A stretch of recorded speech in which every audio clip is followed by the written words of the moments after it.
very much, Madam Leader. It's a privilege for me to welcome all of you, and I want to say a thank you to the leader for calling this hearing. I'm also pleased to join Rob Andrews, co-chair of the Steering and Policy Committee, and my other colleagues here today.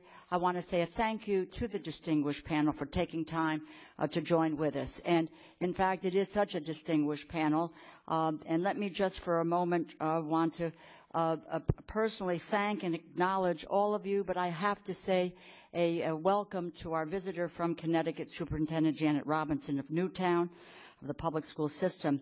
And I know that Janet has been working with families, children, teachers, first responders, and an unbelievable organization, the Yale Child Studies Center in New Haven, along with Dr. Marins, on ways to help people work through this tragedy with their students. So I look forward to hearing more about this and to the testimony.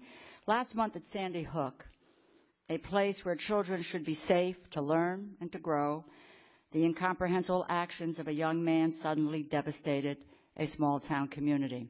6 adults, 20 innocent children, all of them between 6 and 7 years old, were murdered in cold blood. We have seen similar acts of terror and evil in Aurora and Portland, in Littleton and Blacksburg, in Oakland and Tucson, all across our country. And so we see the loss of life every day from gun violence all across this nation. After the unthinkable tragedy in Newtown, President Obama spoke to the country and he asked us, are we doing enough to protect our children? The answer, he admitted, is no, and that must change. That is why we are here today. In today's hearing, we'll hear from people who deal with the effects of gun violence every day. The wide range of experience and expertise from these panelists facilitated discussion on the common sense and constructive steps that we must take to ensure these sorts of tragedy will never happen again. I have a letter from the teachers of Newtown, which I will enter into the record, but I will just share with you one sentence, and it reads, in our schools, we need to strike the right balance to ensure that schools are nurturing while also safe. And we need to strike the right balance so that schools do not become armed fortresses where kids are unable to be kids.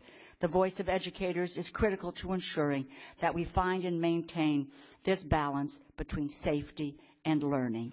As we move forward during this difficult time, collaboration, communication, valuing the voice and experience of all the members of our community, teachers, educators, law enforcement officials, the affected families, will be essential to making our schools and our streets safer, stronger, and more united.